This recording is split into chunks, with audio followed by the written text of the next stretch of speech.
Hi guys, तो आप लोग सही देख रहे हो। हम लोग अब ओवरहेड चैप्टर स्टार्ट करने वाले हैं। और हाँ, शुरू का कुछ थ्योरी का पार्ट होगा, वो आप लोग को समझ में नहीं आएगा तो आप लोग कोई दिक्कत नहीं है। जब आप प्रैक्टिकल पार्ट करोगे, जो एग्ज़ाम में क्वेश्चन आएगा जो प्रैक्टिकल पार्ट वाला, वहाँ डेफिनेटली आप लोग समझ में आ जाओगे। तो ऐसा नहीं कि आप लोग स्टार्टिंग का जो कुछ रिवीजन वाला, मतलब एक तरह से समझ सकते हो थ्योरी पार्ट का रिवीजन वाला आप लोग देख रहे हो और वहाँ से आप लोग पीछे चले जाओगे कि हाँ कुछ समझ में नहीं आ रहा है। ठीक है, आप लोग वीडियो में बने रहिएगा। कब तक? तो जब तक कि यहाँ पे इलस्ट्रेशन एग्जाम्पल ये सब आना स्टार्ट ना हो जाए। ठीक है, तो ये हो गया, ये बताना था सबसे पहले।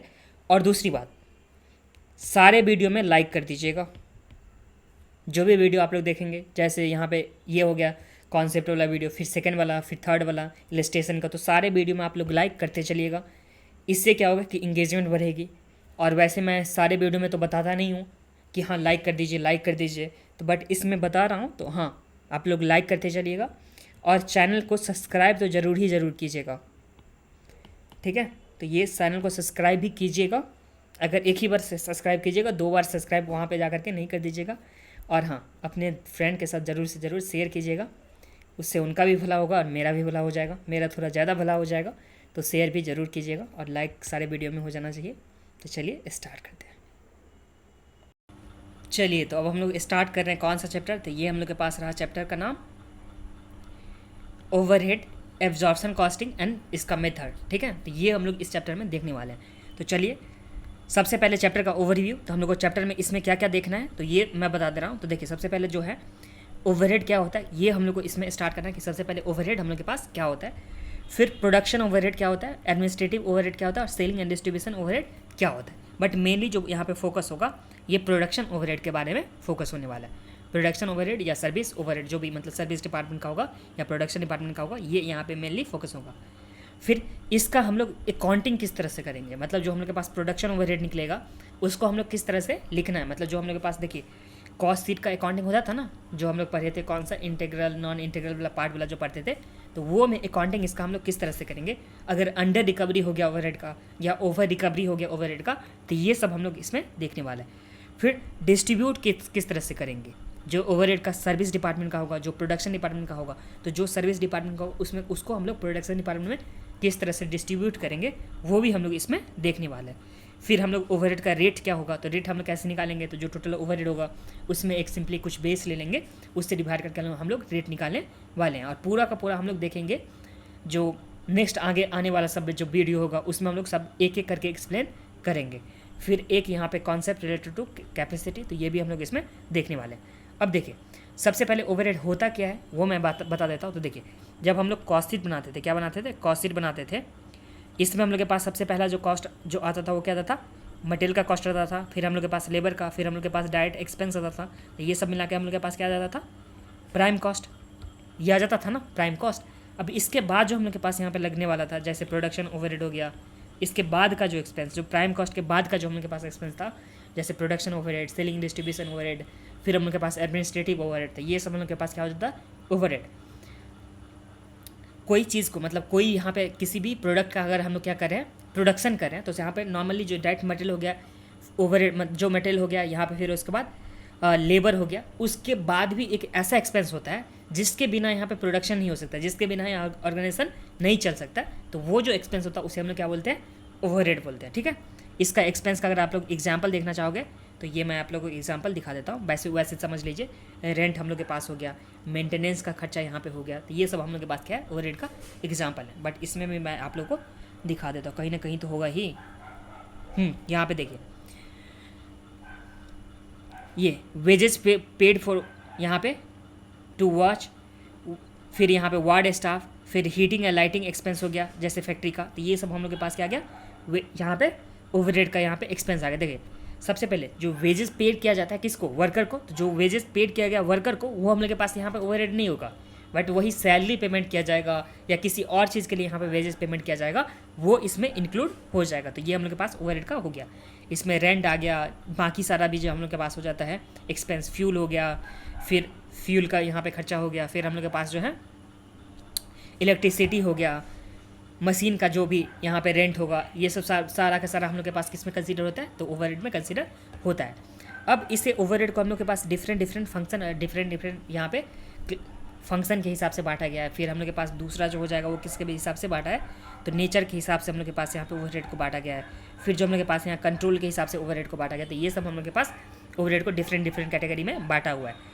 तो इसमें सबसे पहले देख लीजिए फंक्शन के हिसाब से, तो जब सबसे पहले जो होता है फैक्ट्री या मैन्युफैक्चरिंग या प्रोडक्शन ओवरहेड, तो जो प्रोडक्शन के टाइम में ओवरहेड यूज़ होगा, जो फैक्ट्री के टाइम में, जो मैन्युफैक्चरिंग करने टाइम में, तो ये हम लोग के पास क्या हो गया, फंक्शन के हिसाब से पहला ओवरहेड। तो हम लोग के पास फैक्ट्री, मैन्युफैक्चरिंग या प्रोडक्शन ओवरहेड, इसमें क्या क्या इंक्लूड होगा, तो जैसे स्टोर कीपिंग एक्सपेंस हो गया, रिपेयर मेंटेनेंस हो जाएगा जो प्लांट का, फिर डेप्रिसिएशन हो जाएगा जो किसका, फैक्ट्री के बिल्डिंग का, ना कि ऑफिस की बिल्डिंग का। जब ऑफिस के बिल्डिंग का यहाँ पे डेप्रिसिएशन होगा तो वो जाएगा ऑफिस एंड एडमिनिस्ट्रेटिव ओवरहेड में। मतलब जो प्रोडक्शन से रिलेटेड, जो भी यहाँ पे प्रोडक्शन से रिलेटेड जो भी एक्सपेंस है वो सारा का सारा कहाँ पे जाएगा, तो यहाँ पे फैक्ट्री या मैन्युफैक्चरिंग या प्रोडक्शन ओवरहेड में। ठीक है, ये समझने में तो कोई दिक्कत नहीं है। अब हम लोग के पास नेक्स्ट क्या, ऑफिस एंड एडमिनिस्ट्रेटिव ओवरहेड। तो जो हम लोग के पास ऑफिस का से रिलेटेड जो भी एक्सपेंस होता है या एडमिनिस्ट्रेटिव से रिलेटेड जो भी एक्सपेंस होगा वो कहाँ जाएगा, तो यहाँ पे ऑफिस या एडमिनिस्ट्रेटिव ओवरहेड में, जिसका एग्जांपल क्या है, salary pay to the office staff, repair and maintenance, जैसे ऑफिस बिल्डिंग का यहाँ पे रिपेयर एंड मेंटेनेंस होगा, डिप्रिसिएशन होगा किसका, बिल्डिंग का, जो ऑफिस बिल्डिंग हो,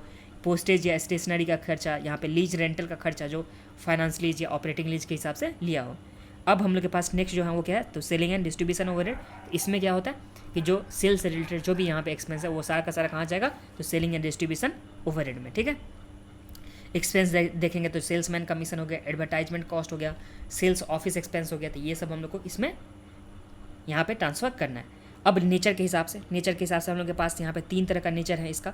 एक तो हो गया फिक्स ओवरहेड, जो यहाँ पे फ्रीक्वेंटली चेंज नहीं होगा, जो परमानेंट नेचर का वो हम लोग के पास क्या हो गया, फिक्स्ड। जैसे सैलरी जो अगर हम लोग पेमेंट करते हैं किसको, परमानेंट एम्प्लॉय को अगर हम लोग सैलरी पेमेंट कर रहे हैं तो उसको तो तुरंत ही तो निकाल नहीं सकते ना, तो वो हम लोग के पास किस में चला जाएगा, तो फिक्स्ड ओवरहेड में। वेरिएबल ओवरहेड में हम लोग के पास क्या चलेगा कि जब वर्किंग होगा उसी टाइम में जो एक्सपेंस होगा, जो वर्किंग जिस तरह से वर्किंग होगा उस तरह से ये एक्सपेंस भी इंक्रीज होगा। जितना वर्किंग होगा उस तरह से यहाँ पे एक्सपेंस भी इंक्रीज होगा, जितना प्रोडक्शन होगा उस तरह से यहाँ पे इसका एक्सपेंस भी इंक्रीज होगा, वो क्या हो गया, वेरिएबल ओवरहेड। ठीक है, जिसमें यहाँ पे इनडायरेक्ट मटेरियल हो गया, जितना यहाँ पे काम होगा उतना ही तो मटेरियल ये चाहिए होगा ना। फिर यहाँ पे पावर एंड फ्यूल, जितना देर मशीन चलेगा उतना ही पावर फ्यूल चाहिएगा। लिब्रिकेंट इसी तरह से, यहाँ पे टूल या स्पेयर पार्ट्स, तो जितना चलेगा उसी हिसाब से यहाँ पे जो कॉस्ट लगेगा उसे हम लोग क्या बोलते हैं, वेरिएबल ओवरहेड। सेमी वेरिएबल में क्या होता है कि इसमें कुछ पार्ट क्या होता है, फिक्स्ड होता है, कुछ पार्ट हम लोग के पास क्या होता है, कुछ फिक्स्ड, और कुछ हम लोग के पास क्या होता है, वेरिएबल होता है। ठीक है, कुछ पार्ट हम लोग के पास फिक्स, कुछ वेरिएबल।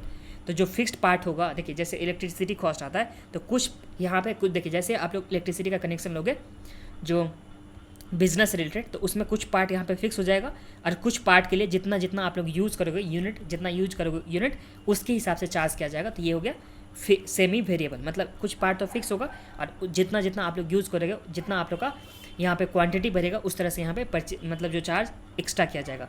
फिर वाटर का कॉस्ट हो गया, टेलीफोन का एक्सपेंस हो गया, फिर इंटरनेट एक्सपेंस हो गया। ठीक है, तो ये हम लोग के पास हो गया। फिर एलिमेंट के हिसाब से इंटरनेट का एक्सपेंस तो आजकल फ्री में ही मिल जाता है। फ्री मतलब कि अनलिमिटेड वाला, पहले तो रिचार्ज करना होगा उसके बाद अनलिमिटेड मिलेगा। फ्री मतलब पूरा तरह से फ्री नहीं। अब यहाँ देखिए इनडायरेक्ट मटेरियल का मतलब क्या हो गया, तो इनडायरेक्ट मटेरियल देखिए, अब एलिमेंट के हिसाब से हम लोग के पास एक हो गया इनडायरेक्ट मटेरियल, एक हम लोग के पास हो गया इनडायरेक्ट एम्प्लॉय कॉस्ट हो गया, और एक हम लोग के पास हो गया इनडायरेक्ट एक्सपेंस। तो देखिए जो डायरेक्ट मटेरियल था, वो तो था ही डायरेक्ट मटेरियल। तो डायरेक्ट मटेरियल जो प्रोडक्शन के टाइम में यूज होता था, जो प्रोडक्शन करने के लिए यूज होता था, वो हम लोग के पास क्या हो गया, डायरेक्ट मटेरियल।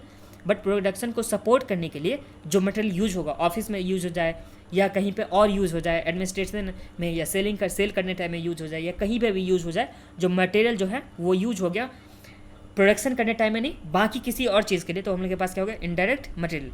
इसी तरह से जो एम्प्लॉय का कॉस्ट है, जो प्रोडक्शन करने टाइम में होता है, वो हम लोग के पास क्या हो गया, direct employ cost. But production के अलावा जो भी एम्प्लॉय का यहाँ पे काम हो जाएगा, तो वो क्या हो जाएगा यहाँ पे, इनडायरेक्ट एम्प्लॉय कॉस्ट। जैसे इसका एग्जांपल लेंगे तो सैलरी पे किया जाता है किसको, फोरमैन का या सुपरवाइजर को, जो नॉर्मल एम्प्लॉय जो होता है उसको यहाँ पे मैनेज करेगा, उसके लिए जो पेमेंट आ जाएगा वो क्या चला जाएगा, इनडायरेक्ट एम्प्लॉय कॉस्ट। मशीन, इसके मटेरियल का एग्जांपल देखेंगे तो यहाँ पे स्टोर जो यूज़ करेगा, मेंटेनेंस, मशीन का लुब्रिकेंट, ये सब। स्टोर जो यूज़ करेगा, सर्विस डिपार्टमेंट का, बॉयलर सबका, कैंटीन वगैरह का, ये हम लोग के पास आ गया। फिर इनडायरेक्ट एक्सपेंस में क्या आ गया हम लोग के पास, जो डायरेक्ट एक्सपेंस नहीं होता है, जैसे हो गया रेट्स एंड टैक्सेस, इंश्योरेंस हो गया, डेप्रिसिएशन हो गया, एडवर्टाइजमेंट एक्सपेंस हो गया। तो जो एक्सपेंस डायरेक्ट नहीं है बट हाँ एक्सपेंस है, तो उससे हम लोग क्या बोलेंगे, इनडायरेक्ट एक्सपेंस।